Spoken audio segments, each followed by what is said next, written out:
ଏ ମତେ ଗୋଟେ କଥା କହ ତ, ତୁ ଯେ ବାଳ ଏଇ ଯେ ସିଂହ ଡ୍ରେସଟା ପିନ୍ଧି ପକେଇଛୁ, ମୁଣ୍ଡରେ ଗୋଟେ ହନଟୁପି ନଗି ଦେଇକି ଏଠି ପେଲଟା ଠୋକି ଦେଇକି ପେଟି ପଡ଼ିକି ଯେ ଫଟୋ ଉଠଉଛୁ, ତୁ କିଛି ଭାବୁଛୁ ଆମେ ଜାଣିପାରିବୁନି? ଆମେ ସିଂହ ଗୁଡ଼ାକ ସବୁ ବୁକାଛୁ ତ, ଆମେ ଜାଣିପାରିବୁନି କିଏ ସିଂହ କିଏ ମଣିଷ? ବାଳ ଆମେ ବୁକାଚୁଦା ନୁହେଁ ବେ, ଆମେ ସିଂହ ବାଳ। ତୁ ଯେତେ କହିଲୁ ଆଇଲୁ ସେତେବେଳୁ ଆମେ ଜାଣି ନେଇଛୁ ଯେ ତୁ ଏଠି ଗୋଟେ ଗାଲି ମସ୍ତାନି କରିତେ ଆଇଛୁ ବାଳ। ବେକାଟାର ମତେ କିସ ବଣର ରାଜା ବନେଇଛନ୍ତି, ସିଂହ ବୁକାଚୁଦା ମିନିକି ନେଇଛ? ହଁ ବାଳ, ଫଟୋ ଉଠେଇକି ନବୁ ଆମ ଛୁଆ ମାଇପ ମାନଙ୍କର ନା, ନେଇକି ଭିଡିଓ ଭାଇରାଲ କରିବୁ। ବାଳ ରହ ଆଜି ହାବୁଡର ପଡୁଛୁ, ଯିବୁ କାଢ। ଏଇ ଯେ ଫଟୋ ଯେ ଫୋନରେ ଉଠଉନୁ, ସେଇ ଫୋନ ରେକର୍ଡିଂ କରି ତ ଗାଣ୍ଡି ମାରିକି ଯଦି 6 ଖଣ୍ଡ ନ କରିଦେଇଛି, ବାଳ ମୋ ନା ଜଙ୍ଗଲର ରାଜା ସିଂହ ନୁହେଁ ବାଳ।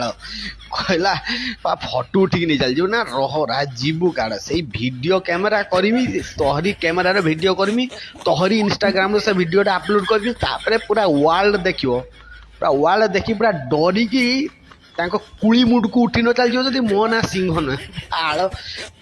ଜାମା ପିନ୍ଧିକି ପଳେଇଛୁ ସିଂହ ଜାମା, ଆମେ ବୁକାଚୋଦା ଜାଣିପାରିବୁନି ଆଉ।